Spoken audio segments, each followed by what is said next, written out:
Now it's time to consume the file as a web string and implement a smart pipeline to consume, map, and view data from files. Let's get started. Well, I'm here with the project from the last class. I'm gonna close them all. You can copy and paste this file, this folder. I'm calling this 2, and remember to remove copy. Just in case, remove the whole database from the assets there, okay? So I'm gonna keep just the small because it's pretty small, but the bigger I'm gonna keep only in the 2. So I'm gonna stop it. Let's go to the 2 and npm start. So it's working. I'm gonna refresh here just in case. I'm ready. So if I click search, we can see the file is not it's validating. If I select a small database here, it's going from worker. If I check here, it's going on main thread. Okay, nice. Okay, so let's go to the controller. I'm gonna use the full thing here. And now I'm gonna create a few events so we can know that our worker thread is alive, or the progress bar should be updated, or if we found anything there that we should update. Okay, so let's create here a new property, and I'm gonna call events. So I'm gonna call alive, which is just gonna be a small function here. Progress, so the progress, I'm gonna receive the total from our processing and say console.log total. Actually, in the view, we already implemented the update progress, right? So we can just call it. So from progress, this view dot update progress. I think I'm gonna have to use this so we can have the view. Yeah, update progress, and then we send the total from there. Nice. And then I'm gonna have more one just so when we find results on our file. So occurrence update. So we know that everything is, I'm gonna put data and just console.log because I don't know what we're gonna do here yet. Data. I would say occurrence updated. Perfect. Let's start doing first our progress bar. And let's check now if we can have this working. So on our worker, I'm gonna call the events using the same names here. So imagine I have here on our message, okay? Actually, I'm gonna put here a post message alive. And let's put the alive here. So we can put a console.log here. Worker is alive. So I'm gonna save it and let's see how it's working on our thread there. So we don't see any difference here. Post message alive. Yeah, it's because we are not using these events yet. So let's create a function which is configure worker. So we're gonna receive the worker, and then I'm gonna inject those events and see how amazing is it. So worker on message. So once we received a message from here, it's gonna go to this function. We know that all the values come on the data, and then I'm gonna call the events in the key of the data, okay, and just call it as data. I think it's missing something here. Maybe, yeah. It's missing apparently this here. Okay, this way I'm gonna receive the data. So imagine this data is alive. When goes to alive, we can see the console.log here. But I think it's missing to close here. Nice. Then let's configure this worker right before it. So configure worker, and remember to use this. So save it. On message is not a function because the worker is not there. I don't know. Let's save again. Configure worker on message is not a function.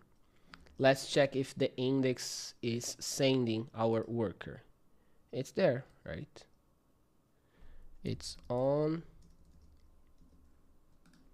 worker on message init. Okay,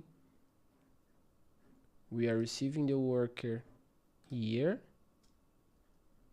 and configure worker on message. It's gonna receive a function, right? So save it. Oh, worker is alive. This means that our worker is sending this. However, I want to create a pattern here. I'm gonna say event type, it's gonna be alive, and we can send some message. I think it's better to keep this for when the project goes larger. Okay, so just event type. In the controller now, we're gonna have data event type. So just save it, and we have the same thing. But I'm gonna remove this console log because we don't need the alive. It's just in case here we can understand. Let's try doing the same thing for the progress. Okay, so imagine this index, I can remove it, and here imagine for progress. So progress, and what we have here, we have total, right? So I'm gonna say total. Imagine it's gonna be 20. Set timeout like a second. 50. We're gonna have more one in 200 seconds. 70. Just so you can see this being updated there. So 20, 50, 70. And let's try doing the same one. Oh my god, it's a callback hell, right? In 100. Let's see. So I saved, and now we can see this moving. Nice, isn't it? So save, and now you can see the whole progress bar changing. So we are receiving messages from a worker and updating the whole screen from our view layer. Nice. So you can remove all this, all right? Because it was just to understand how we're gonna update the progress bar. And now from data, we know that we should receive here the query and the file, right? So just console log this, just to make sure everything is working as expected. So I'm ready. I'm gonna choose something here. I'm not gonna choose any text. Property post message on the controller. Something went wrong on the controller on 60. Post message. Maybe it's missing to return our worker, right? So return worker. Nice. We added a new function here, and actually you can add on error and other functions as well. So save it, just select some file there, and then click insert. So now on the worker side, I can see the file and the whole query that we're gonna use it. Perfect.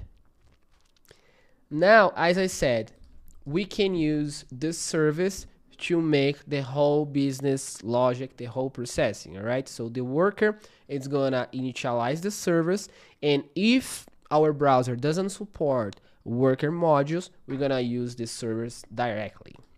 So in the service, I'm gonna have the process file, okay? So I'm gonna use that query to filter items, the file, and I'm gonna have two functions. I'm gonna have on occurrence, update, and on progress. Very similar to that events that we were allocating here, right? So we're gonna just process them all and then redirect the function. Nice. Perfect. Just keep that way. And on the worker side, we can remove the console log and we can initialize our service. So see, we can use service from here. This changes everything. We can only use import from here because we are using the type module for the worker. So we can import and use the same syntax everywhere. I'm going to initialize the service. You can keep the alive there. And then I'm going to just call service dot process file. Okay. So we have query, we have file, and then we have to use the on occurrence update. I'm gonna just pass through the args because I don't know yet what we're gonna have there, and I'm gonna use post message to emit the data. So this way I'm gonna send it event type occurrence update and just pass through all the args. And I'm gonna do the same thing actually for on progress. We're gonna have the total and call the post message, which is event type, progress, and total. Okay, so see, those functions will be called from our service, all right, which were called from the worker. This means that when we want to update the progress, the service is gonna call this callback, and the worker will notify our controller, which will update the view. Okay, we are really splitting all the responsibility to make this work fine. All right, the worker, it's all this, so just make sure the names here are exactly the same names you put here. So progress, or occurrence update. Okay, just it for now. So you can even close the worker for now. All right. So in the servers, we can finally use our file and see how amazing is it. We can get the file, and to read it as a string, as a readable string, we can use the stream. Okay. So this is a readable string, as you saw in the Node.js in the last module. Okay. So with it, we can use pipe through. Okay, so the pipe through we usually use for transform strings, and pipe to writable streams. So writable streams and transform streams. Okay, you're gonna notice that on web streams we don't have pass through, we don't have duplex, we have only readable, writable, and transform streams. Nice. Okay, I'm gonna just read this file and I'm gonna pipe this to a writable stream. So I'm gonna use writable stream, which is a global object in the browser, and I'm gonna use the same signature that we saw in the Node.js example. So controller chunk console.log chunk.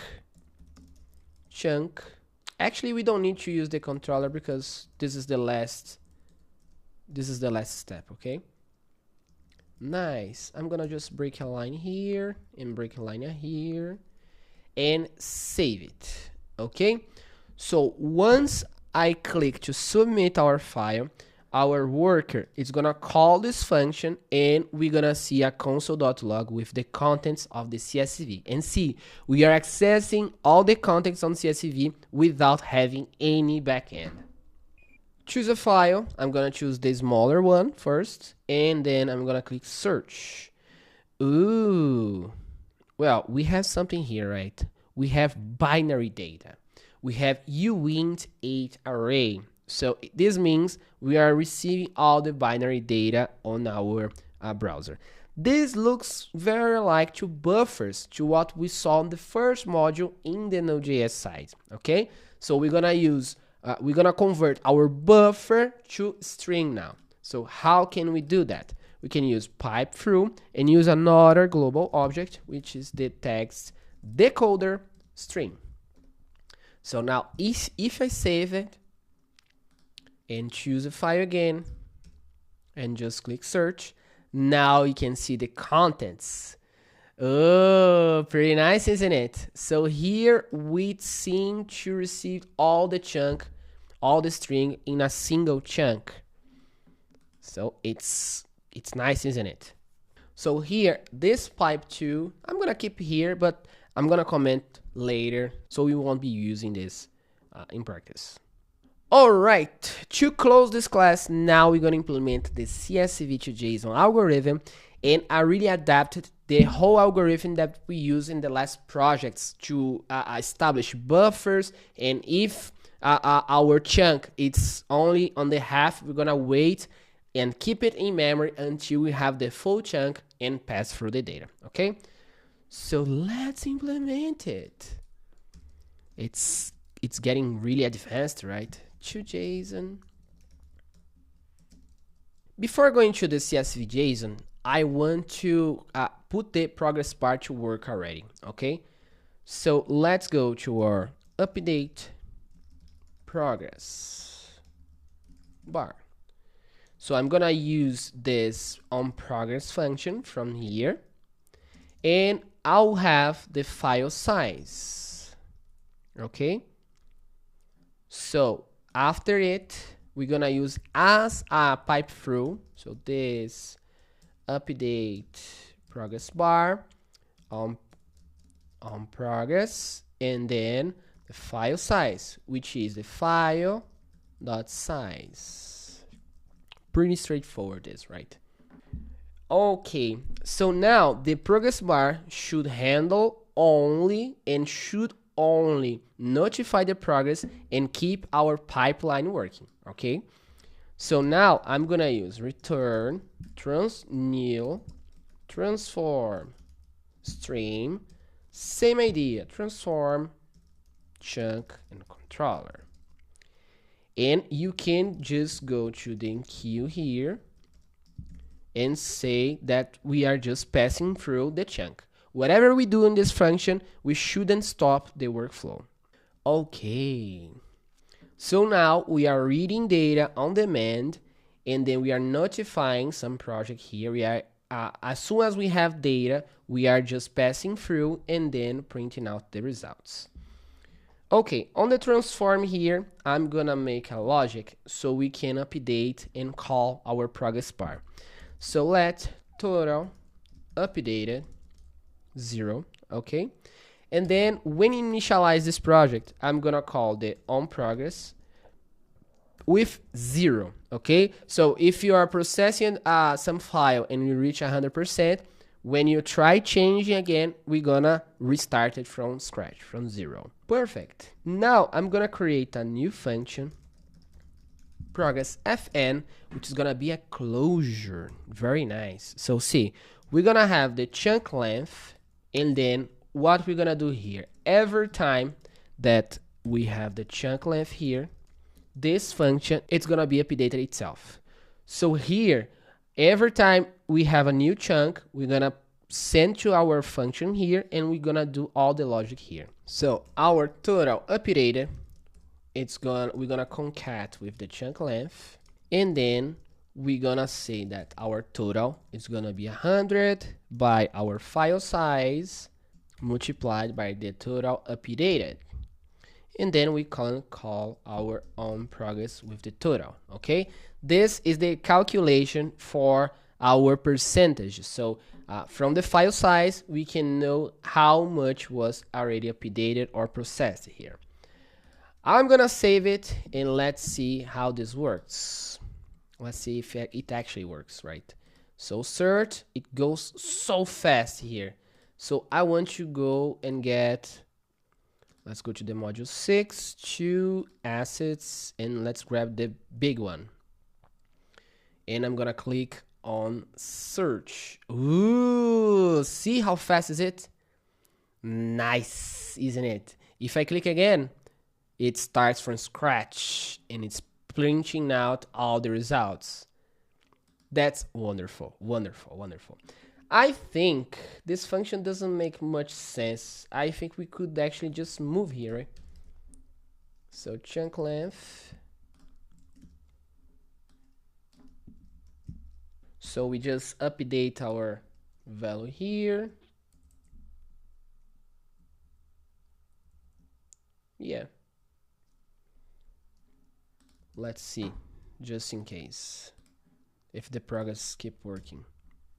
So search, yeah, it's working fine. We don't need to put in an external function.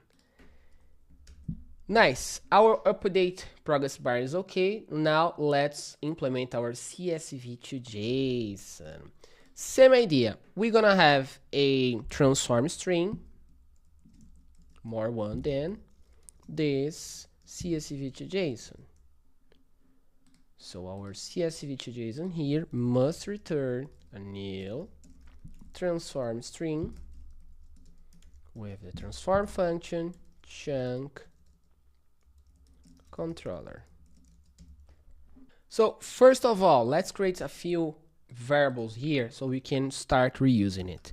We're gonna have the delimiter, which is our comma, right? Because it's comma separate value, our CSV. We're gonna have the break line symbol. It's following the same idea of the project we've done there. The index not found, just when we don't find a break line there.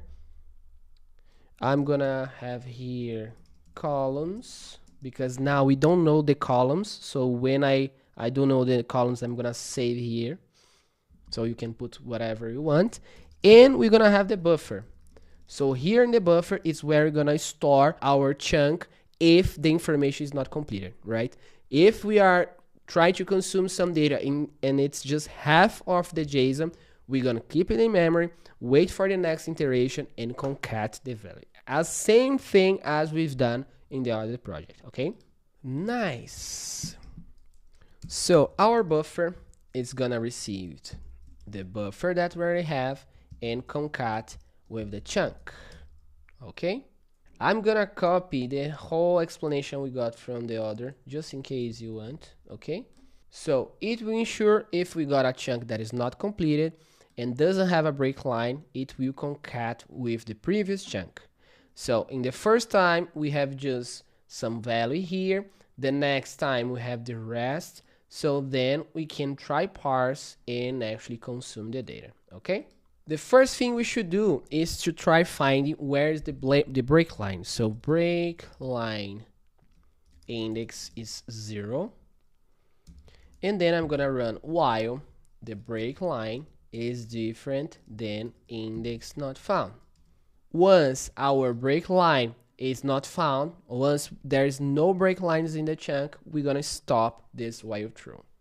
So our break line index is gonna receive our buffer index of break line symbol. So you can see that the buffer object doesn't exist in the browser, right? So I'm using the string itself, but I'm using the name buffer so you remember of that class.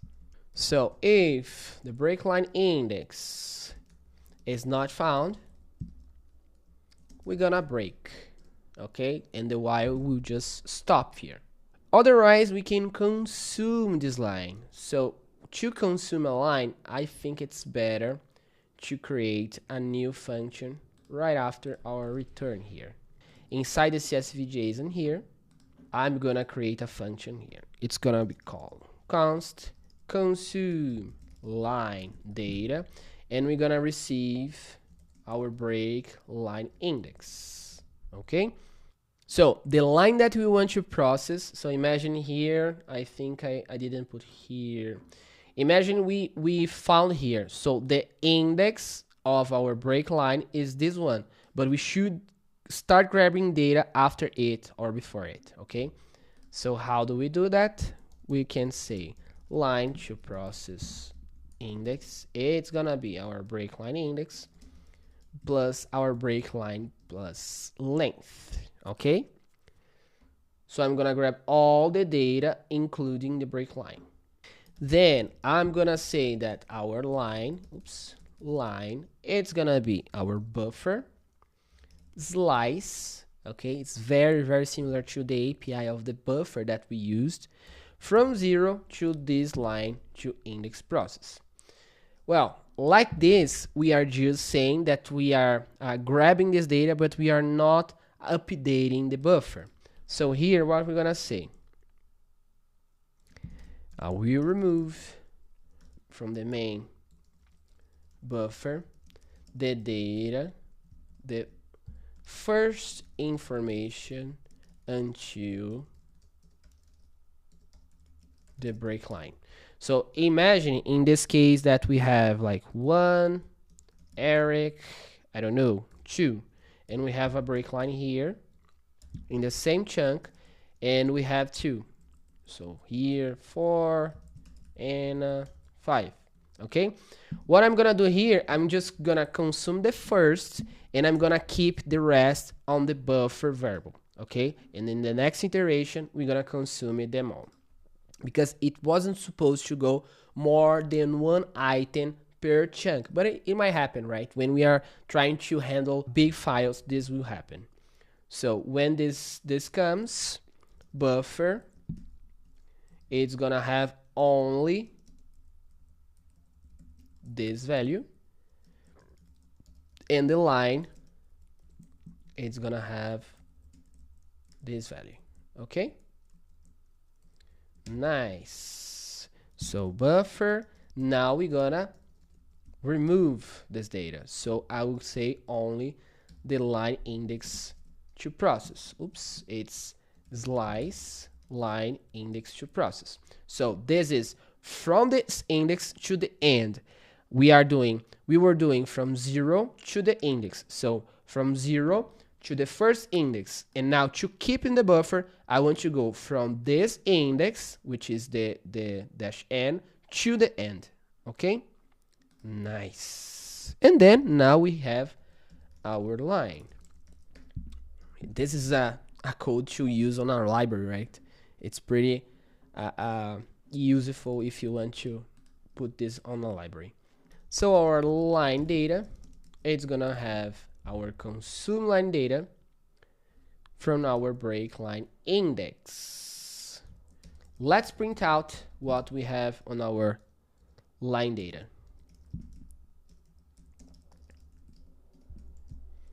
Okay, we don't have, to go to the chunk, we could actually just say that we're gonna enqueue this value, controller enqueue line data, because on our writable here, we're just printing out the chunk. Let's see, I'm gonna go through the small, okay, and I'm gonna click search. Ooh, see, every line is now a different chunk. We don't have more than one line per chunk, because each line is gonna be a JSON line for us. Nice, nice, nice, nice. So the consuming data is going fine. Now we know that usually the first line is the column, right? So first line is the column. So if our columns, I don't know if I created this, I'm gonna put just to say this is a private for this function, dot length. If there is nothing there, we know that we should pass our data. So it's line data split by our delimiter.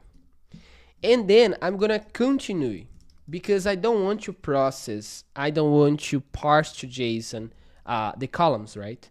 All right, but if for some reason our line data is just a break line, is the last break line of the file, we just keep the continuity. Okay, so here ignore this line if it's an empty line. Usually the CSV has the last line as empty, right? So here you can see the 21 is the last one. So we avoid trying to process this whole data if we don't want to, right? Okay, now we should just create a function to grab the data as a JSON. So I'm gonna create here function get JSON line from the line data. All right, I'm gonna put this right on our transform here, and I'm gonna say result line data. Okay, and if there is nothing on this result, I'm gonna continue because the JSON is invalid or so on. Otherwise, I'm gonna use the controller enqueue on our result.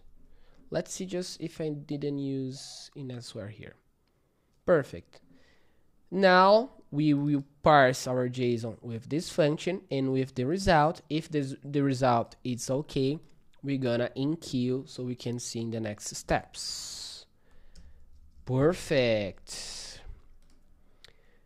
Okay, to get the JSON line, we're gonna do some workarounds. So first, let's grab the headers. Okay, so it's gonna be array from columns, just to create a copy from columns, right? So we can use more time if you want.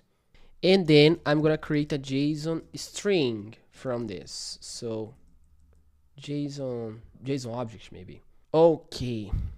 Now I'm gonna interact with each line. I'm gonna call line value of line data dot split by our delimiter. Okay, because remember on our it won't show here, but for each CSV line we're gonna have, right? Imagine now that we are handling each individual line now.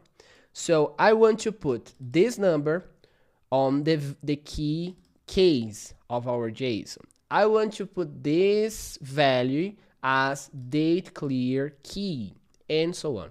Okay, so I'm grabbing all those headers and I'm gonna map each column for each line.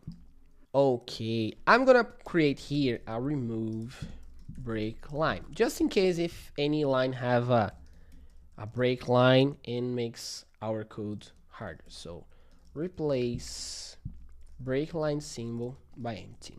So I think sometimes these spaces, these crazy spaces, just make our processing harder. So I'm gonna remove them all as well. But wait, let's see if we have the key and value. So key, remove break line for our headers.shift. So shift is gonna remove from the columns here the first line, because we know that the first here is gonna be first here, the first here it's gonna be the first here, and so on. So it's positional, right? The first column means case, the second means case 2, the third means date cleared, and so on. Okay, for value I'm gonna do the same, but instead I'm gonna have the line value. Well, if the key is equal to value, means that actually this is never gonna happen, right? Because we are skipping when it's column, so we don't need this. Let's console.log this key and value here, and I'm gonna return just the line. I'm gonna return an empty value here just so it will continue. Let's see, I'm gonna select the small and search, and splice is not a function, or the value is not iterable. 71. Oh, it's not splice, it's a split. Let's see, search it. Oh, so we can see the key here. Actually, I only put the value, right? I call key, but it's key and value. So key, value, and key. Let's see, small and search. Nice, date cleared, it seems to be right.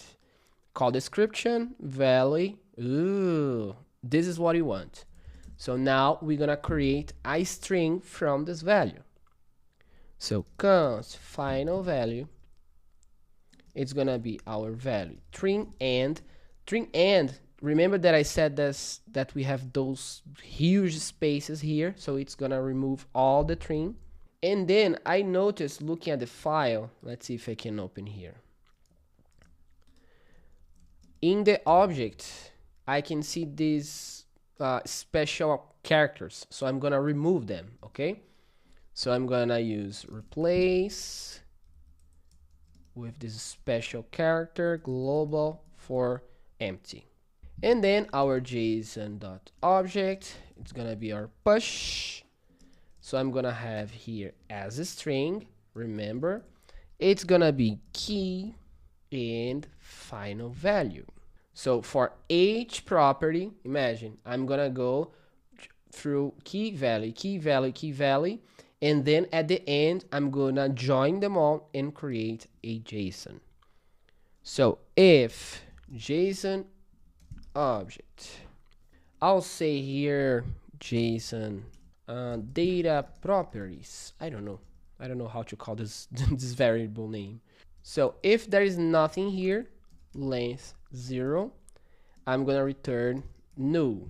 So if I return null, it will just continue the process. Otherwise, we can parse it to JSON. So const data, it's data properties dot join, and then I'm gonna return and parse as JSON. So I'm gonna say the JSON has this character, concat the data, and concat again the enclosing character. Ooh, will it happen? Will it work? Ooh, let's see. I'm gonna save it. I'm gonna select something here, the small, and click search. Ooh, so there's nothing on there's no problem with syntax. So everything is working as JSON there. If we go to the big database, let's see. So it's going fine and our logic is working fine. You can see there's no errors. This is what this should look like, okay? In the next class, you're gonna implement the searching feature and the progress reporting to show how many bytes were processed and how many lines were gone through the whole pipeline. Let me know in the comments if you have any questions. I hope this class has exceeded your expectations. I'm Eric Wendell, and I'll see you in the next video.